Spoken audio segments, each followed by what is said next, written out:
The crowd roared, the cameras panned, and then silence. Well, not quite silence. What erupted through Dodger Stadium was something far more telling. Boos. Loud, unmistakable boos ringing out as Prince Harry and Meghan Markle appeared on the Jumbotron during Game 4 of the World Series. Harry's face, absolute mortification. That awkward forced laugh he plastered on couldn't hide what everyone watching could see. This man looked like he wanted the ground to swallow him whole. Meghan, of course, immediately switched into performance mode. The second that camera hit, she was on. Smiling, waving, playing to an audience that clearly wasn't buying what she was selling anymore. But here's the thing that makes this whole spectacle even more fascinating. This wasn't just some casual night out at the ballpark. Oh no. The timing of this appearance was deliberate, calculated, and tied directly to what Meghan had launched that very same day. Because while Harry sat there looking absolutely miserable in those front row seats, Meghan's brand new holiday collection had just dropped online. $64 candles, honeypots for $63, all part of her American Riviera Orchard rebrand that's been stumbling from one disaster to another, and suddenly this whole Dodgers appearance makes perfect sense, doesn't it? This was a publicity stunt, a desperate attempt to generate buzz, to get people talking, to drive traffic to her website while she's hawking overpriced merchandise that nobody seems to want. But it backfired spectacularly.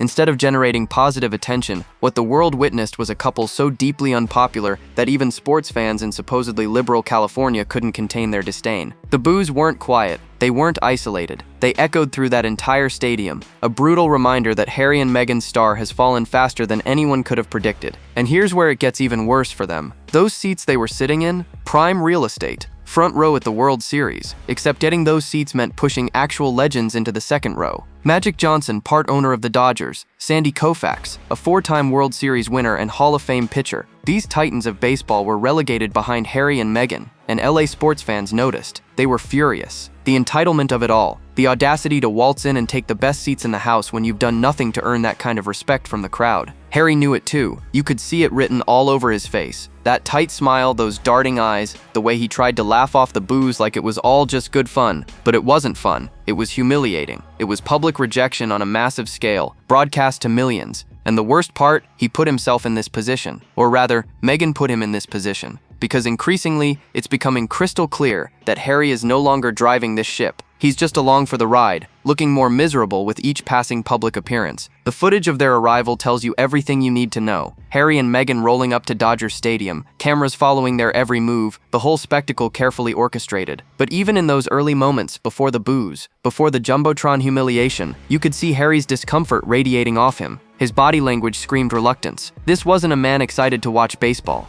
This was a man being dragged to yet another public appearance he clearly didn't want to make. And then there's the seating situation. Front row. The absolute best seats in the entire stadium for one of the biggest sporting events of the year. Sounds great, right? Except when you understand who got bumped to make room for them, the whole thing becomes grotesque. Magic Johnson, a legend who literally owns part of the team, sitting in the second row. Sandy Koufax, one of the greatest pitchers in baseball history, also pushed back. For what? For two people who have no connection to baseball, no real ties to the Dodgers, nothing beyond their desperate need for attention and publicity. Sports fans noticed immediately. Social media exploded with fury. People couldn't believe the audacity. Here were two individuals who've spent years complaining about their treatment, about how hard their lives are, about wanting privacy, and yet they're happily taking the most high-profile seats at the World Series. The entitlement was staggering, and LA fans who are passionate about their teams, who revere their legends, weren't having it. But beyond the seating controversy, what really struck people was Harry's visible misery. From the moment they arrived, he looked like a man who'd rather be anywhere else on Earth. His smile was tight, forced, completely hollow. There was no joy there, no excitement, just resignation. The kind of expression you see on someone who knows they're trapped but can't figure out how to escape. Meghan, meanwhile, was working overtime. She knew the cameras were there. She knew this was about publicity, about being seen, about creating content that could potentially drive people to check out her latest products. So she smiled, she waved, she performed. But here's the thing about Meghan's performances. They're starting to become transparent. People can see through them now. The calculated nature of every move, every gesture, every carefully timed appearance. It's exhausting to watch, and audiences are getting tired of it. The contrast between them was striking.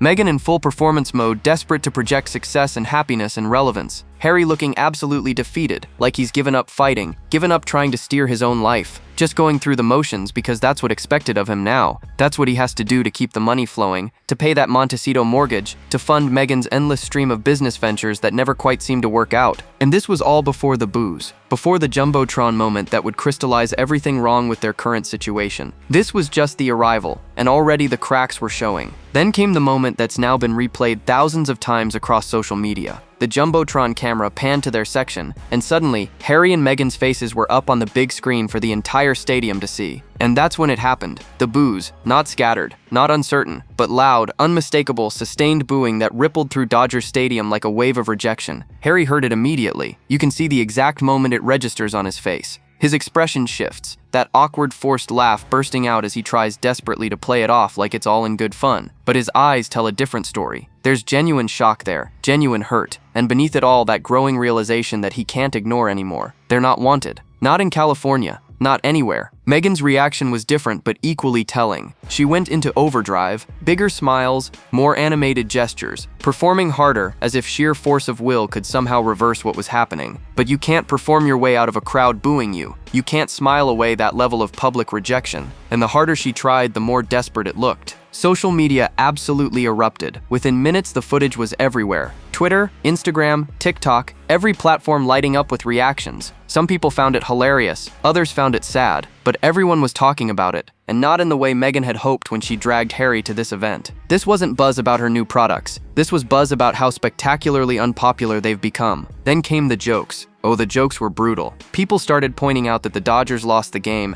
and suddenly Harry and Meghan were being blamed for bringing bad luck to the team. Fans were posting things like, they took their curse with them, and even the Dodgers couldn't win with those two in attendance. It became this whole thing, this narrative that their presence was somehow toxic, a bad omen that doomed the team from the start. And here's another twist that had people talking. When Major League Baseball posted about the appearance on their official social media, calling them royalty in the front row, they identified Meghan as just Meghan Markle, not the Duchess of Sussex, not using any royal title, just her name, and people noticed. Comments flooded in pointing out that they're not royals anymore, that the titles mean nothing in America, that baseball fans don't care about British aristocracy. One person even warned that the post was about to get flooded with negative reactions, and they were absolutely right. The whole thing became this perfect storm of humiliation. The boos captured on camera, Harry's mortified reaction immortalized forever, Meghan's desperate performance mode failing to land, the jokes about bad luck, the name controversy, all of it compounding into this massive moment that exposed just how far they've fallen. This wasn't the warm California welcome they'd been promised when they left the royal family. This was cold, hard rejection. But here's what makes this whole Dodgers disaster even more calculated and cynical. This wasn't just a random date night. This wasn't Harry and Meghan deciding on a whim to catch a baseball game. The timing was deliberate, strategic, and tied directly to what Meghan had launched just hours earlier, her American Riviera Orchard holiday collection. The candles, the honey, the overpriced merchandise she's been desperately trying to push for months. October 28th,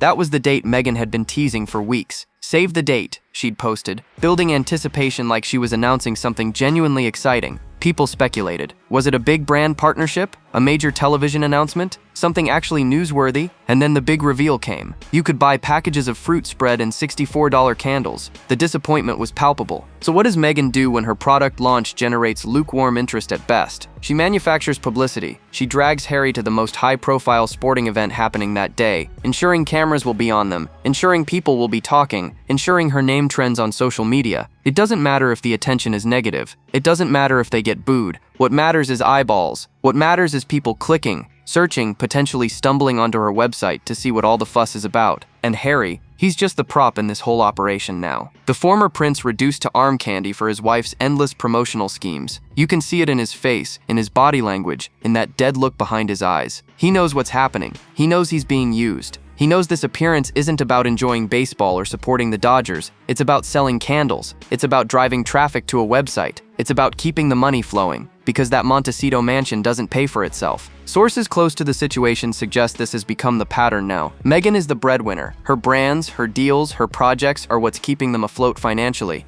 And that means Harry has to show up when she tells him to show up. He has to smile when she tells him to smile. He has to endure public humiliation, because that's part of the job now. That's what he signed up for when he married her, when he walked away from his family, when he burned every bridge that could have given him a different path. The mortgage payment angle isn't speculation anymore. Multiple royal commentators have pointed out that Harry and Meghan are living well beyond their sustainable means. The mansion costs millions to maintain, the security is astronomically expensive, and their income streams keep drying up. Netflix isn't renewing deals. Spotify ended their partnership. The books have been written. So what's left? Product launches and desperate publicity stunts. And if that means Harry has to sit through getting booed at a baseball game while Meghan performs for the cameras, then that's what's going to happen. Let's talk about what Meghan was actually selling, because the products themselves reveal so much about where she is mentally right now. 2 candles. That's the centerpiece of this holiday collection. Candle number 084 and candle number 519, $64 for a set of 2, hand-poured into white ceramic holders emblazoned with her brand logo. And the descriptions?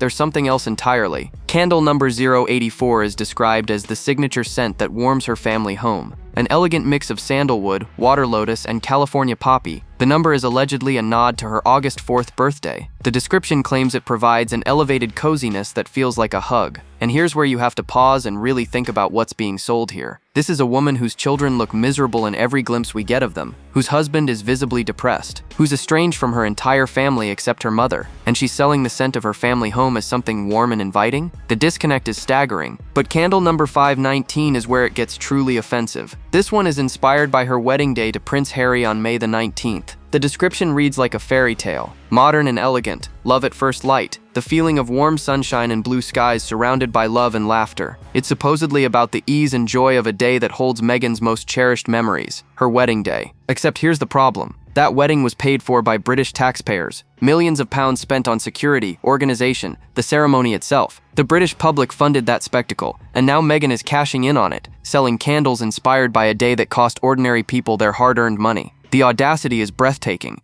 and people noticed immediately. Social media erupted with fury about the gall of monetizing a taxpayer-funded event, but it gets worse. Remember when Meghan sat down with Oprah and absolutely trashed that wedding? She claimed it was just a spectacle for the world, and that their real wedding happened in a backyard ceremony days earlier. She made it sound like the public wedding was this burden, this performance they had to endure. So now she's creating products celebrating the wedding she publicly dismissed. Which version is true, Meghan? Was it the most cherished memory, or was it a circus? And then there's the price point. $64 for candles that look suspiciously similar to Diptyque. Except Diptyque is an established luxury brand with decades of expertise. Jo Malone is another competitor in this space, both offering superior products, better scents, more prestige. So who exactly is choosing Meghan's version? Who's looking at a candle market filled with established, respected brands and thinking, you know what I need? A Meghan Markle candle? The answer, based on the sales figures, is almost nobody. Hours after the launch, nothing had sold out. Not the candles, not the honey, nothing. The days of early sellouts are over. There's no curiosity factor anymore. People have tried her products and haven't come back for more. But while Harry and Meghan were sitting in those premium Dodgers seats, soaking up the booze and the cameras, there were 2 very notable absences.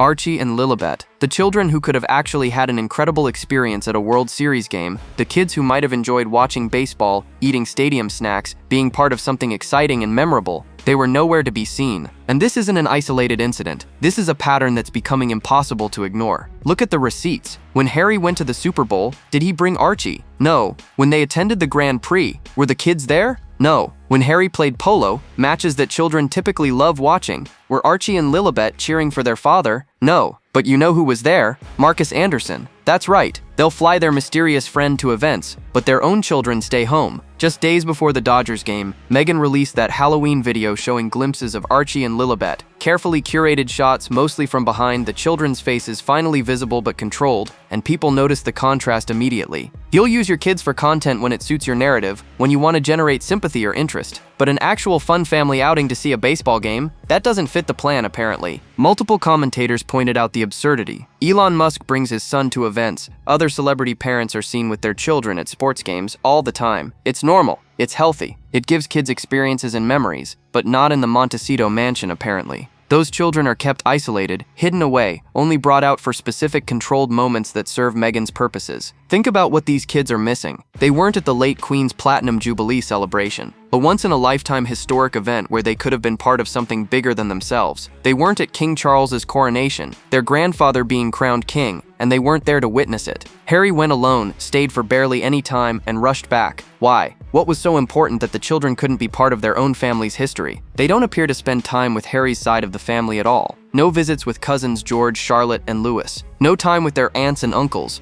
No connection to their royal heritage. And now it's becoming clear they're not even getting normal childhood experiences in California either. They're not at baseball games. They're not at public events unless it's specifically staged for content purposes. Royal commentators have started asking uncomfortable questions about this isolation. Is it healthy? Is it fair to these children to be so completely cut off from extended family and normal experiences? Some have even used the word neglect, suggesting that keeping kids this sheltered, this protected, this removed from the world is actually doing them harm rather than protecting them. Because here's the reality. These children are going to grow up one day. They're going to look back and see the footage of their parents at all these events without them. They're going to realize what they missed, and they're going to have questions. Let's talk about what's really happening to Harry. Because watching that Dodgers footage is like watching a man slowly breaking in real time. Body language experts have weighed in, and their assessments are devastating. This isn't just someone having a bad day. This is someone fundamentally unhappy with the trajectory of their entire life. The forced smiles, the dead eyes, the way he carries himself like he's just going through the motions. It's all there, visible for anyone willing to actually look. Tom Sykes from The Royalist made a point that cuts right to the heart of it.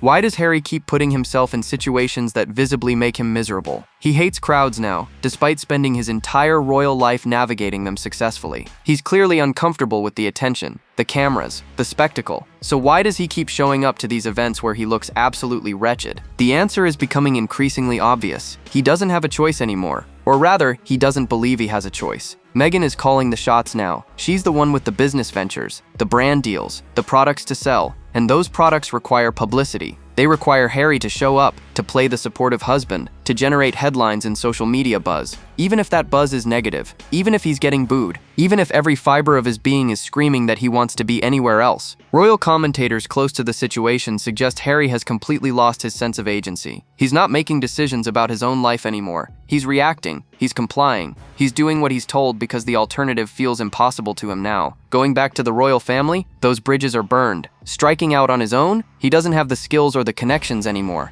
so he's stuck. Trapped in a cycle where Meghan's needs dictate his schedule, his appearances, his entire existence, and you can see it eating away at him. There's no spark left. Remember the Harry who used to joke with crowds? Who had that cheeky grin? Who seemed to genuinely enjoy connecting with people? That person is gone. What's left is this hollow shell going through the motions, plastering on unconvincing smiles, laughing at inappropriate moments because he doesn't know what else to do. Sources suggest the dynamic has completely shifted. When they first got together, Harry was the one with status, with connections, with the royal platform. Meghan was the actress looking to level up. But now, Meghan is the breadwinner. She's the one keeping them financially afloat, and that means the power balance has completely reversed. Harry needs her more than she needs him at this point. His value has diminished, while hers, at least in terms of generating income through controversy and products, has become essential to their lifestyle. So when Meghan says they're going to the Dodgers game to promote her candles, Harry goes. When she says smile for the cameras, he smiles. When she says endure the public humiliation because we need the publicity, he endures it. Because what's his alternative? Admit he made a catastrophic mistake? Face the reality that he gave up everything for a relationship that's turned him into a miserable prop? Right around the same time as the Dodgers humiliation, Meghan was attempting another carefully orchestrated move. This time it involved Town & Country magazine,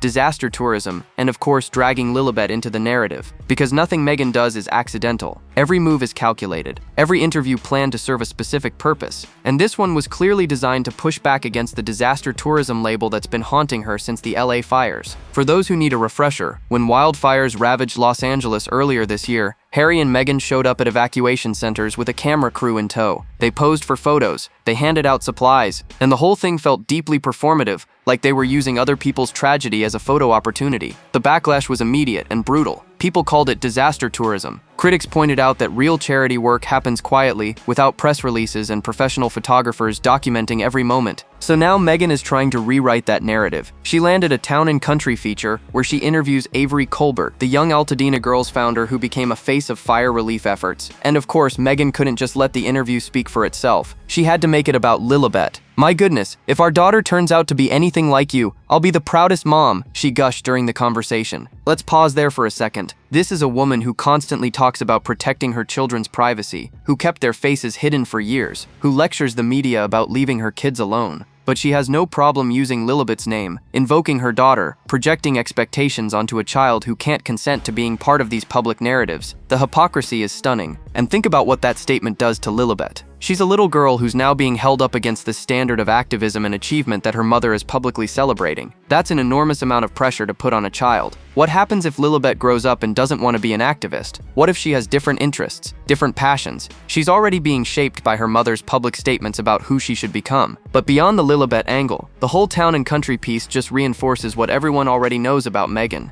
Every charitable move has an ulterior motive. Every act of kindness needs to be photographed, documented, turned into content. She can't just show up to help during the fires. She needs to write about it later. She needs to position herself as the hero of the story. She needs to use it to rehab her image, and people see through it now. The comments on the article were brutal. People pointing out that real charity doesn't need publicity, that helping people shouldn't be about elevating yourself, that if Meghan genuinely cared about these causes, she'd be doing the work quietly instead of constantly drawing attention to her involvement. But quiet work doesn't sell candles. It doesn't drive traffic to websites. It doesn't generate the kind of buzz that Meghan desperately needs to stay relevant. Remember when Harry and Meghan first left the royal family? Remember the celebrity support they had? The defenders who would rush to social media whenever criticism emerged? Where are those people now? The silence is deafening, and it speaks volumes about how dramatically their stock has fallen in Hollywood and beyond. There was that actress from the morning show, the one who played the weather girl. She was one of Meghan's good friends, so close that she actually snapped that famous Christmas photo of Harry, Meghan, and baby Archie crawling toward the camera. She went on British television and defended Meghan passionately. She told everyone they just didn't understand, that Meghan was being unfairly attacked. And now, complete silence. She stopped talking about them entirely. Not a single post,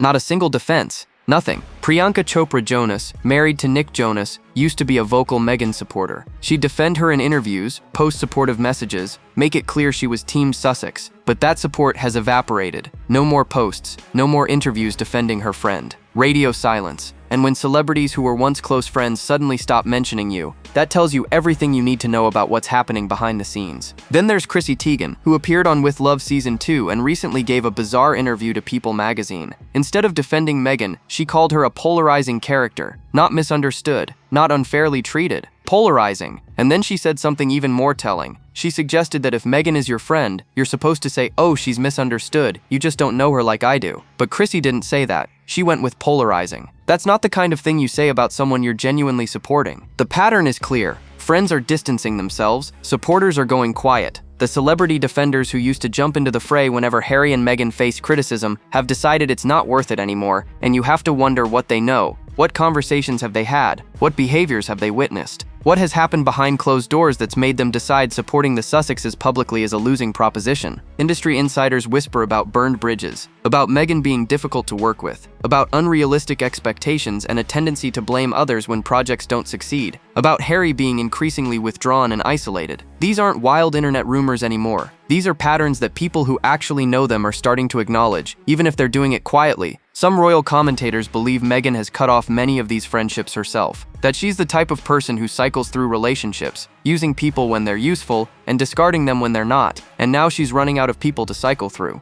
The Hollywood elite aren't answering her calls anymore. The A-listers who might have given her credibility are keeping their distance. Even the Kardashian connection, which some believe is her next play, feels desperate. Rumor has it Kris Jenner is consulting with Meghan about money-making strategies, which suggest reality television is increasingly on the table. So where does this all leave us? Standing in the wreckage of what was supposed to be Harry and Meghan's California dream. The place where they'd be free, successful, beloved, the place where they'd build their empire and prove everyone wrong. Instead, what we're watching is a slow-motion collapse. And that Dodger Stadium moment crystallized everything that's gone wrong. They're just as unpopular in California as they are in the United Kingdom. Maybe more so, actually, because at least in Britain, there's still some residual affection for Harry based on his mother's legacy, his military service, the person he used to be. But in California, he's just the guy who married Meghan Markle. He's just the prop in her endless promotional schemes. And Californians can smell desperation, they can see through the performance, and they're not buying it. Harry can't hide his regret anymore. It's written across his face in every public appearance. That Dodgers game footage will haunt him because it captured something he can't take back. The world saw his misery. They saw the moment he realized just how far he's fallen. From beloved prince to a man getting booed at a baseball game while his wife sells candles inspired by a wedding that cost British taxpayers millions. The merchandise approach isn't working either. Meghan keeps launching products, keeps trying to build this lifestyle brand, but the numbers don't lie. Nothing sells out anymore. There are no repeat customers. The curiosity factor that might have driven initial purchases has evaporated. People tried the jam, tried tried the dog biscuits, and they didn't come back for more. And now she's selling candles that look like cheap knockoffs of established brands, priced at luxury levels without the luxury pedigree to back it up. So what happens next? Industry insiders suggest reality television is inevitable at this point. The Netflix deal is essentially done. Spotify already ended. The book deals have been exhausted. What's left? Following the Kardashian playbook, letting cameras into their home, manufactured drama, staged conflicts. The very thing Harry claimed he left the royal family to escape. But when you're burning through money faster than you can make it, when the mortgage on that Montecito mansion is due every month, when you've alienated everyone who might have helped you, what choice do you have? But here's the question nobody's asking yet. What happens when even Hollywood rejects you? What happens when the reality show doesn't work either? What happens when the products keep failing, the public appearances keep generating negative attention, and the money runs out? Where do Harry and Meghan go from there? Because they've burned the bridge back to Britain. They've alienated the royal family beyond repair. And increasingly, it looks like they're burning their California bridges too. That baseball game wasn't just a bad night. It was a preview of their future. Public rejection, desperate publicity stunts, Harry looking miserable, Meghan performing harder, and absolutely nobody buying what they're selling anymore. The boos at Dodger Stadium weren't just about one moment. They were about everything this couple has become. So what do you think? Is Harry trapped in a situation he can't escape? Or does he still have the power to change his life? And more importantly, how long can Meghan keep launching products that nobody wants before the whole house of cards comes crashing down? Drop your thoughts in the comments below. And if you found this deep dive into the Sussex disaster fascinating, make sure you hit that like button and subscribe because trust me, the next video is waiting, and you won't believe what's coming next. The royal drama never stops, and neither do we.